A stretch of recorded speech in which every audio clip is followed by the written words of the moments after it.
Hola, continuamos con nuestros vídeos de resolución de problemas de física de selectividad. Estamos con el bloque 4, física del siglo XX, y vamos a resolver 4 problemas. Uno relacionado con la dualidad onda-corpúsculo, otro de efecto fotoeléctrico y 2 relacionados con reacciones nucleares.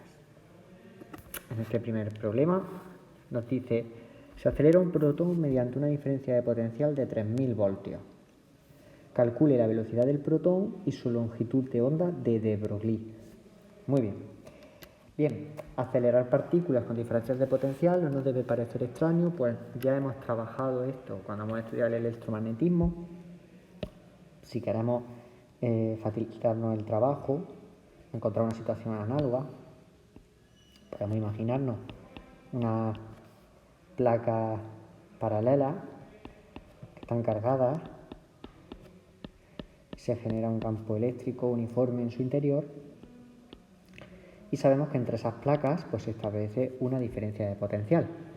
Esa diferencia de potencial, delta V, es la que en nuestro problema nos dice que son 3000 voltios. Si ahora imaginamos un protón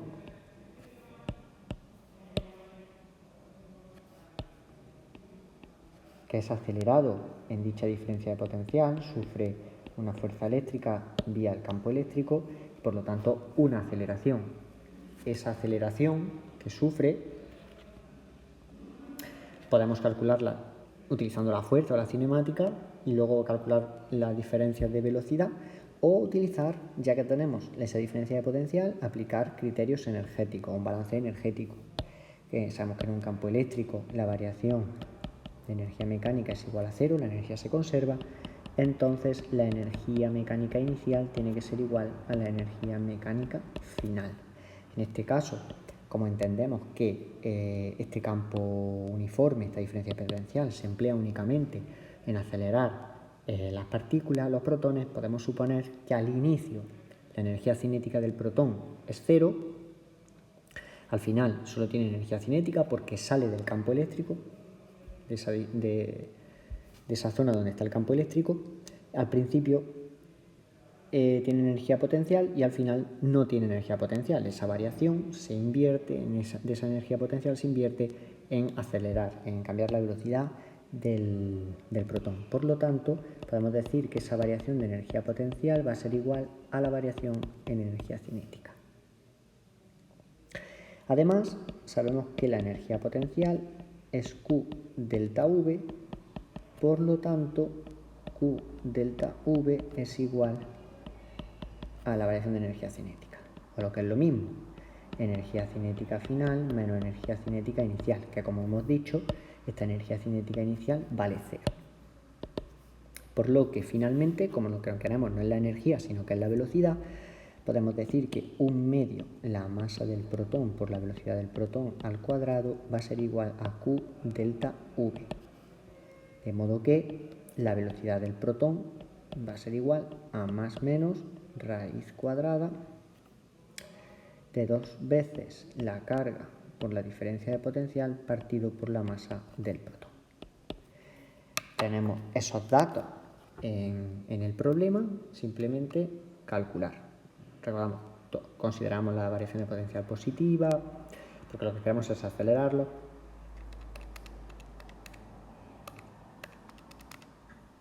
Está todo en las unidades correspondientes.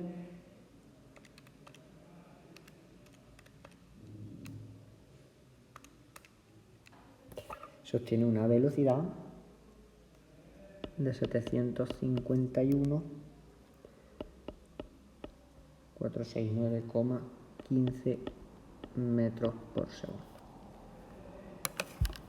Muy bien, esta sería el apartado A. Y ahora, una vez que tenemos su velocidad, nos pide calcular la longitud de onda de de Broglie. Recordemos que hablar de la longitud de onda de de Broglie es hablar de la dualidad onda-corpúsculo, imaginar esta partícula como si su comportamiento fuera una onda, qué longitud de onda tendría. Nosotros sabemos que esto viene dado por la siguiente relación: lambda es igual a h partido por p. o lo que es lo mismo, lambda para el protón va a ser igual a h, que es la constante de Planck, partido por la masa del protón por la velocidad del protón. De modo que podemos sacar la lambda del protón, basta con utilizar la constante de Planck dividido por la masa del protón y su velocidad que hemos obtenido anteriormente.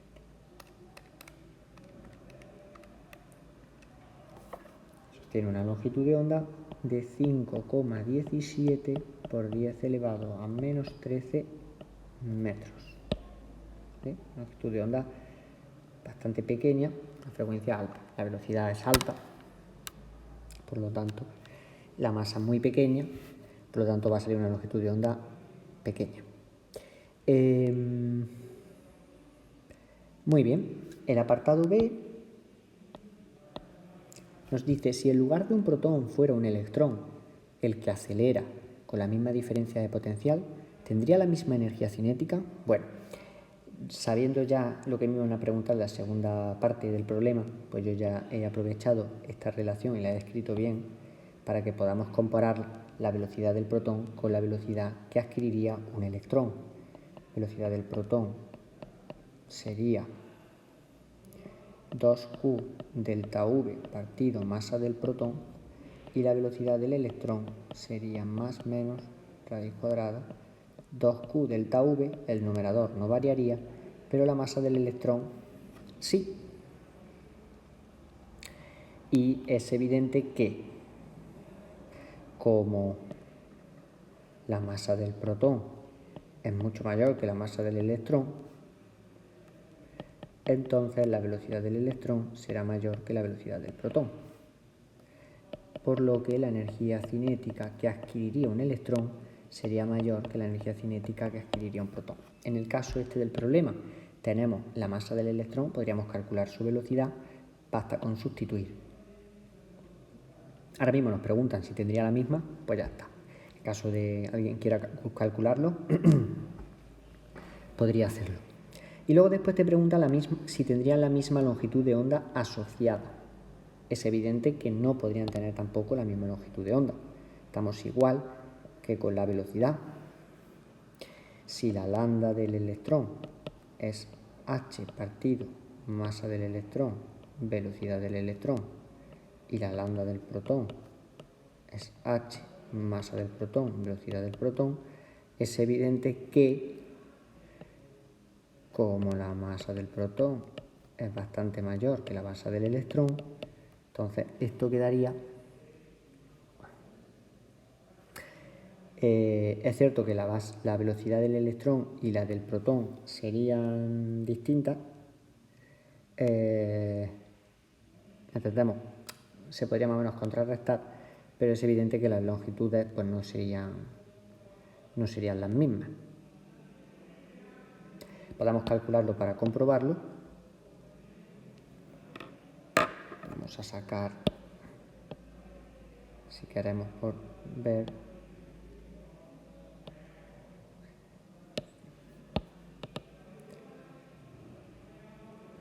Vamos a calcular la velocidad del electrón.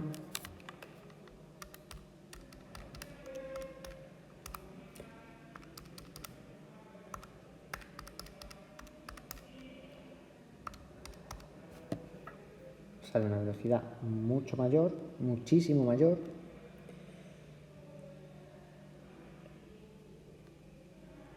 ...3,25 por 10 elevado a 7 metros partido por segundo, y la longitud de onda de de Broglie saldría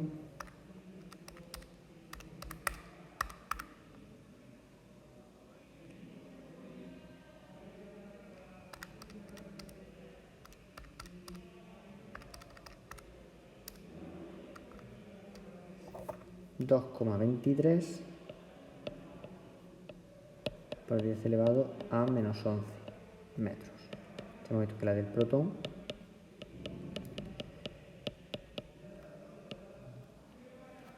claro, como al ser variable, pues no quedaba se ve que se observa que la longitud de onda, evidentemente iguales no iban a ser, la longitud de onda del electrón sale más grande que la longitud de onda del protón. En cuanto a la pregunta, ¿tendrían la misma longitud de onda? Seguro que no. Y encima vemos que la del electrón es mayor. Al ser una masa mucho más pequeña, aunque la velocidad es mucho mayor que la del protón, no es, digamos, pesa más la masa del electrón en esta fracción, ¿vale? Por eso sale más grande al final que la longitud de onda del protón. Vamos a un ejercicio sencillito, vemos que conectan, muchos problemas son sin selectividad, conectan la longitud de onda de de Broglie con cuestiones del electromagnetismo o de otras partes de la física, del tema de física. Bien, vamos a hacer ahora otro ejercicio, este relacionado con efecto fotoeléctrico. Nos dicen, se trata de medir el trabajo de extracción de un nuevo material. Para ello se provoca el efecto fotoeléctrico haciendo incidir una radiación monocromática sobre una muestra A de ese material misterioso y al mismo tiempo sobre otra muestra B de otro material, cuyo trabajo de extracción es 5 electronvoltios. Nos proporcionan los potenciales de frenado de ambos materiales, 8 voltios y 12 voltios respectivamente, y nos piden calcular la frecuencia de la radiación utilizada y el trabajo de extracción de ese material misterioso. Muy bien. Tenemos material A, material B. Del material A disponemos. El trabajo de extracción nos lo dan con la letra griega Φ mayúscula, no lo sabemos. Y sí sabemos el potencial de frenado.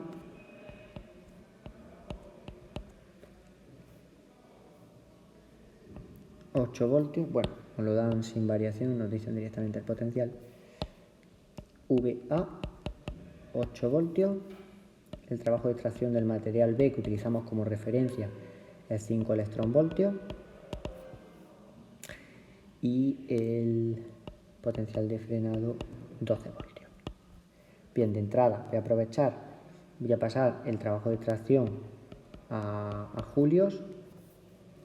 Sabemos que tenemos 5 electronvoltios. Un electronvoltio son 1,6 por 10 elevado a menos 19 julios. Por lo tanto, 8 por 10 elevado a menos 19 julios. Pues bien, aquí básicamente es una comparativa, por lo tanto tenemos que establecer una relación entre ambos materiales y utilizando la fórmula del efecto fotoeléctrico. El efecto fotoeléctrico sabemos que la energía cinética máxima de los electrones emitidos es igual a la energía de la radiación incidente, de los fotones incidentes, menos el trabajo de extracción. Normalmente yo lo coloco como una W. Vamos a ponerle un phi sub 0 para utilizar la misma nomenclatura que usa este problema. Y además sabemos que la energía cinética se relaciona con el potencial de frenado. Ese potencial de frenado V sub 0, que es esa diferencia de potencial que hay que establecer de manera externa para frenar los electrones que saltan del metal. Teniendo estas dos relaciones, podemos conectar el potencial de frenado con el trabajo de extracción y nos queda bailando la energía de la radiación incidente, que también es una pregunta vía la frecuencia. Por lo tanto, en el material A tendríamos QVA es igual a la energía de la radiación incidente menos phi sub A, y en B sería QVB igual a la energía de la radiación incidente menos phi sub B. Pues yo creo que vamos a hacer un sistema de igualación.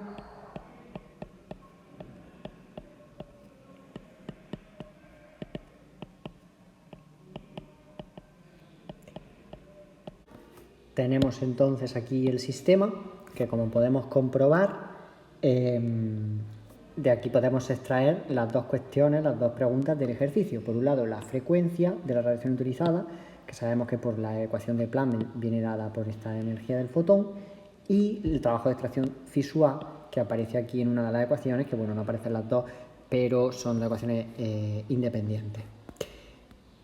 Por comodidad, bueno, pues voy a resolver en primer lugar el trabajo de extracción, voy a utilizar ya el sistema de igualación.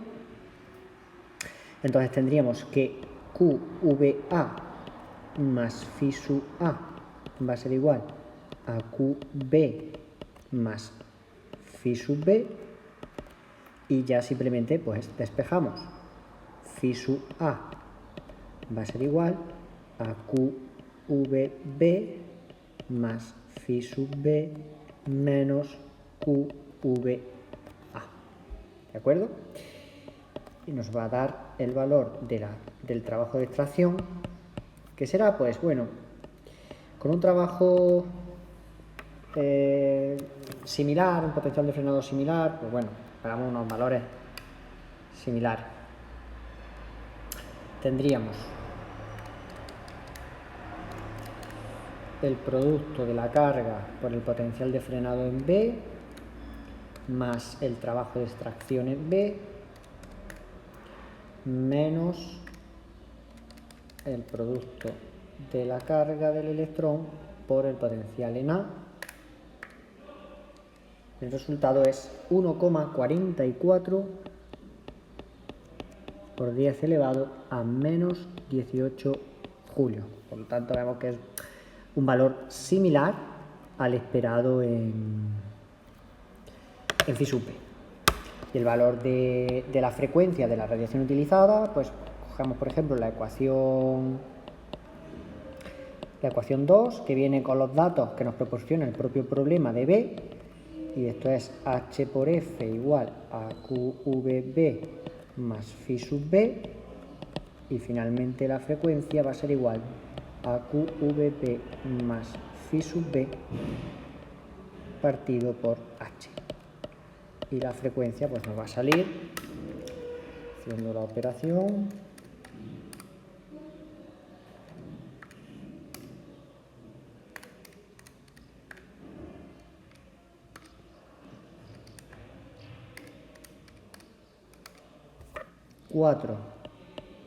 con 12 por 10 elevado a 15 hercios, o segundo a la menos 1.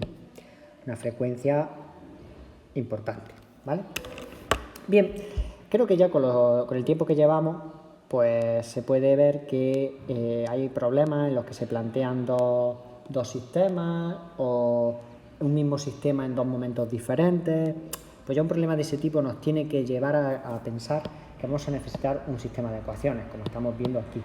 También, por otro lado, hay que tener cuidado con el análisis dimensional, es decir, las unidades, porque vemos que nos proporcionan el trabajo de extracción en B en electronvoltios y lo necesitamos en julios, porque tenemos el producto de coulombios por voltaje. En unidades del sistema internacional, pues hay que trabajar en unidades del sistema internacional, ¿vale? Cuidado con eso porque se nos puede fastidiar. Y bueno, ya está. Vamos a pasar al siguiente problema. Son problemas de reacciones nucleares, de física nuclear. Nos dicen la explosión de una bomba de hidrógeno, se produce la reacción. El hidrógeno 2 reacciona con el hidrógeno 3 para producir helio 4 y un neutrón. Normalmente al helio 2 se le llama deuterio, al hidrógeno 2 se le llama deuterio, al hidrógeno 3 se le llama tritio. También a veces se le representa con la letra D mayúscula o la letra T, y así se obvia la expresión completa de 2, 1 y H. Bueno, yo personalmente me gusta más utilizar los valores de H para no confundir, y son isótopos del hidrógeno, por lo tanto siguen teniendo todos un mismo protón, pero tiene uno tiene un neutrón y otro tiene dos neutrones. Nos proporcionan tanto las relaciones, las masas de los núcleos y de la partícula del neutrón, como la relación entre U más y kilogramos y la C. Hay que calcular el defecto de masa del helio 4. Pues bien, como bien sabemos, en las reacciones nucleares, como nos hablan de una explosión de una bomba de hidrógeno, es lógico esperar que se libere energía. Esa liberación de energía será porque por la relación de Einstein, parte de la masa de los constituyentes de los reactivos iniciales se convierte en energía. Por lo tanto, podemos plantear la siguiente ecuación. Manteniendo esa equivalencia de energía, será la masa del deuterio más la masa del tritio tiene que ser igual a la masa del helio 4 más la masa del neutrón. Cuando se produce una explosión, pues entendemos que hay aquí un defecto de masa que se convertirá en energía. De modo que el defecto de masa literalmente va a ser la diferencia de la masa de los reactivos menos la masa de los productos de esta reacción nuclear.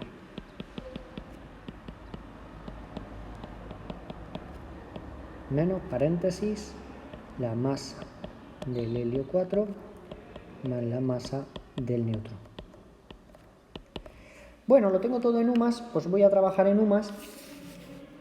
No me pide el defecto de masa en ninguna unidad concreta, pues ¿para qué voy a hacer cambios de unidad? Opero todo en UMAS y ya está. Sería 2,01474 más 3,01700 menos 4,00388 menos 1,0087. Sale un defecto de masa en UMAS de 0,01916.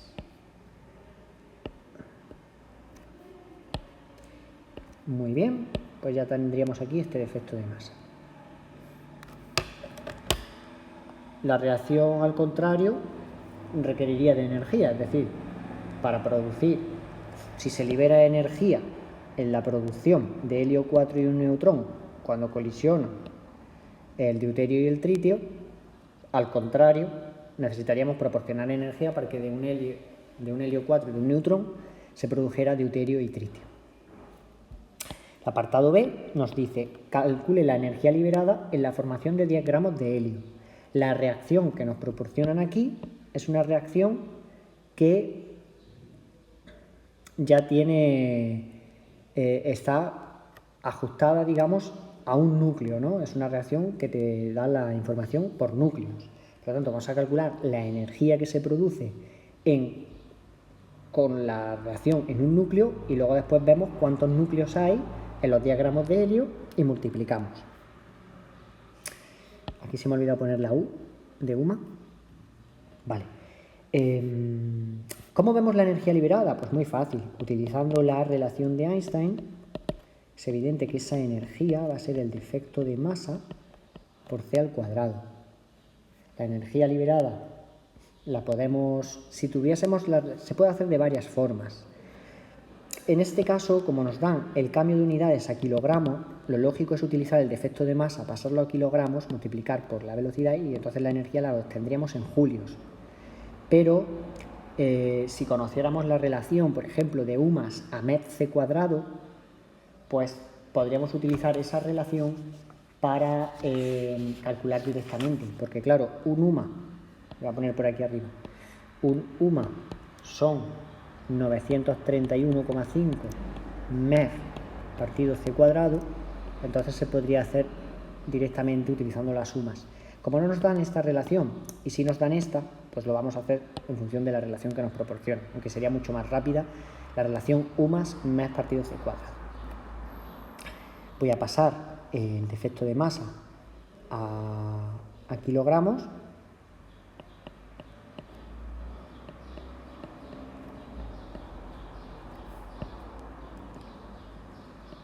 Un UMA son 1,66 por 10 elevado a menos 27 kilogramos y por lo tanto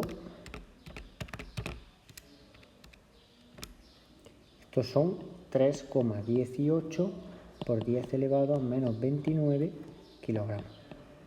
Entonces la energía liberada va a ser lo anterior por c al cuadrado.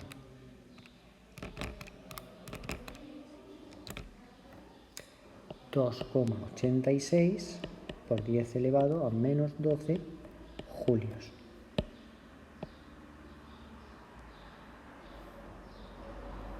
Si lo queremos pasar, por ejemplo, a electronvoltios, pues más o menos sale una energía de 2, 3, 4, 5, 6, 17,89 MeV, ¿vale? O sea, es una energía importante. ¿De acuerdo? Vale. Claro, esto es la energía liberada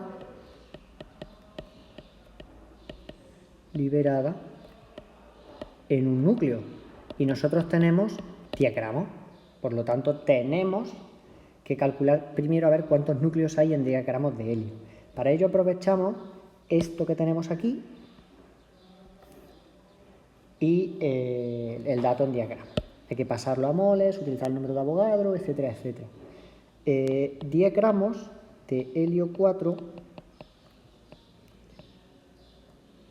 un mol de este núcleo son 4,00388 gramos, ¿vale?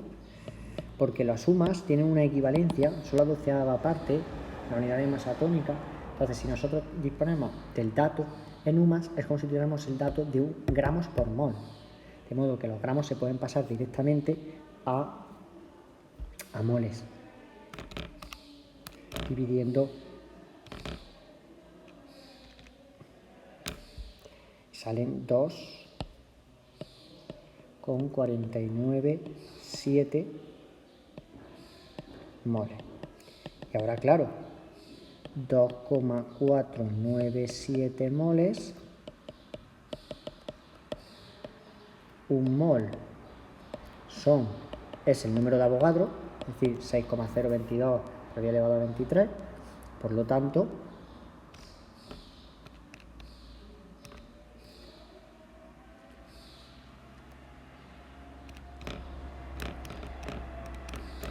salen muchísimos núcleos, 1,50 por 10 elevado a 24 núcleos. Finalmente, en 10 gramos de helio 4 se liberarán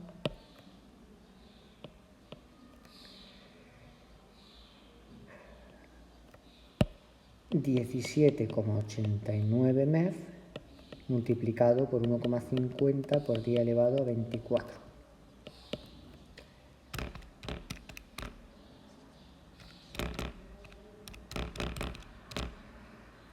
(2,68 por 10 elevado a 25 MeV.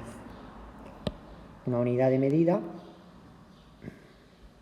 el MeV, que si queremos lo podemos pasar a electronvoltios, serían 2,68 exponente 31, porque le sumamos multiplicados por 6, por 10 elevado a 6, y ahora lo vamos a pasar a julios. Estamos hablando de 4,28 por 10 elevado a 12 julios, o sea, una barbaridad. 10 gramos de helio 4, o sea, la energía nuclear es muy, o sea, es capaz de producir con muy poca cantidad, se puede producir una cantidad de energía tremenda.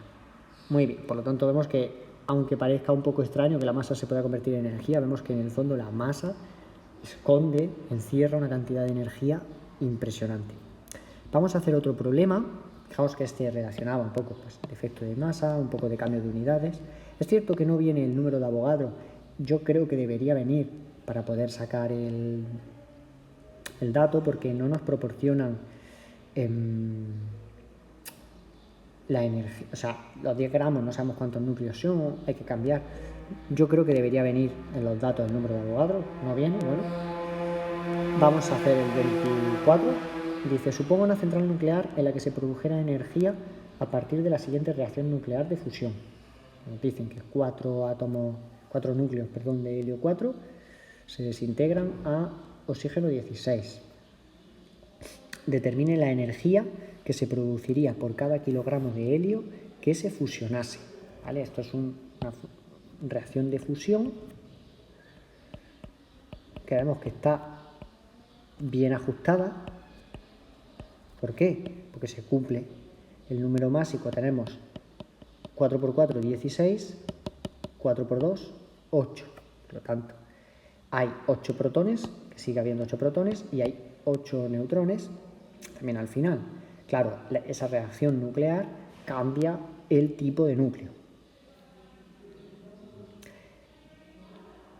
Determinar la energía, pues estamos en el mismo caso que en el problema anterior. Sabemos que la energía se transforma en masa y viceversa por la relación de Einstein. Ahora podemos calcular la energía directamente que se produce en esta reacción.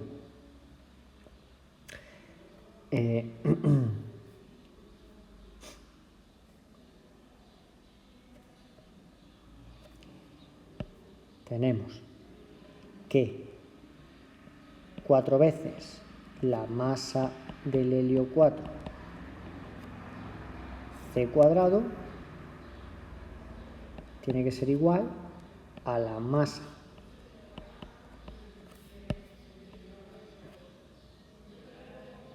del oxígeno 16 C cuadrado más esa energía, digamos, que se produce, que podemos llamarla de ligadura, porque al final están fusionándose núcleos, y por lo tanto B es 4 veces la masa del helio 4 C cuadrado menos la masa 16,8 o C cuadrado. De nuevo nos pasa como antes que no tenemos la relación entre U más y MEF, C cuadrado, partido por C cuadrado. Entonces deberíamos pasar todo a kilogramos. De modo que voy a poner aquí la masa del helio 4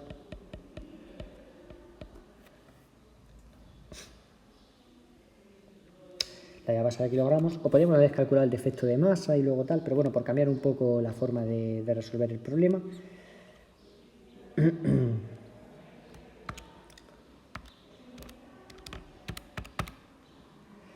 Cambio, aprovechando la relación entre UMAS y kilogramos. La del helio 4 son 6,64 por 10 elevado a menos 27 kilogramos. Y la masa del oxígeno, 16, es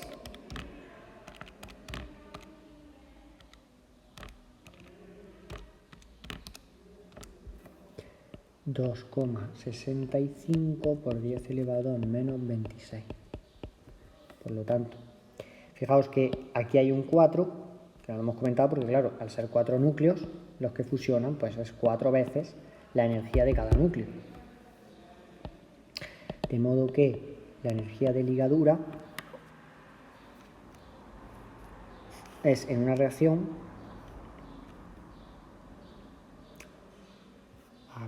4 por la masa del helio, exponente 27 por la velocidad de la luz al cuadrado, menos la masa del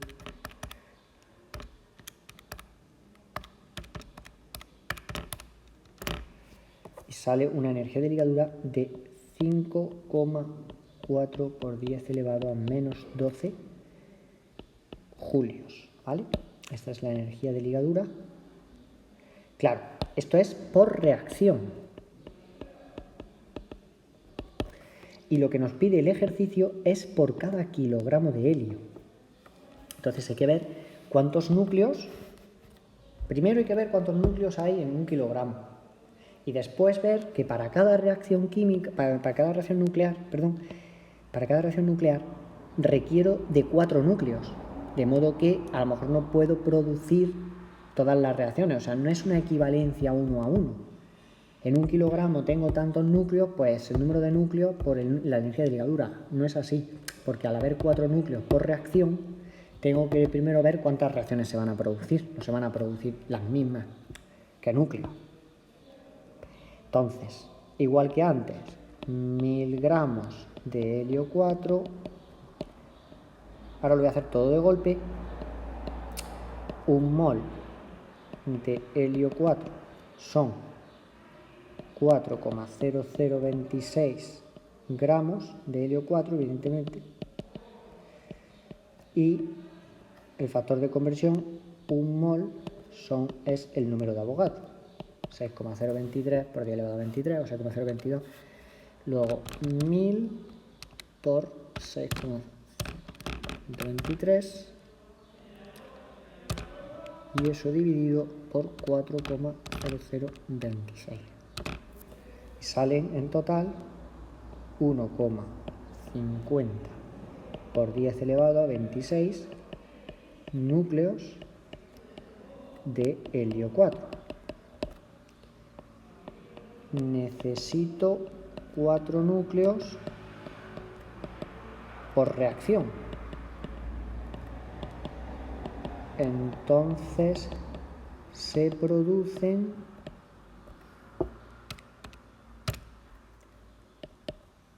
3,76 por 10 elevado a 25 reacciones. He dividido entre 4 el número de núcleos. Y ahora eso sí, como por reacción se producen 5,4 por 10 elevado a 12 julios, en 1 kilogramo de helio 4, o mejor dicho, con 1 kilogramo de helio 4, genero una energía que va a ser B por 3,76 por 10 elevado a 25. Va a ser igual 5,4 exponente menos 12 por lo anterior. 2,03 por 10 elevado a 14 julios. Vamos, ahora sí, cuidado porque es una tontería que sean 4 núcleos por reacción, pero si no lo tienes en cuenta, estás ahí pensando que siempre todos son iguales, pero vamos que cambia. Este problema también se podría haber resuelto primero calculando el defecto de masa y ya directamente pues no tienes que cambiar todo a kilogramos, simplemente el defecto de masa es lo que modificas y para adelante, igual que hemos hecho en el problema anterior, pero bueno, por cambiar. Y en el apartado B nos dicen: razón en cuál de los dos núcleos anteriores es mayor la energía de enlace por núcleo. Vale, esto es un poco una cuestión. Habría que ver la energía de ligadura de cada núcleo y después resolverlo. Entonces habría que calcular la formación. Tendríamos para el helio 4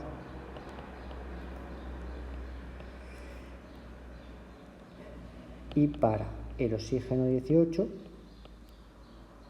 habría que calcular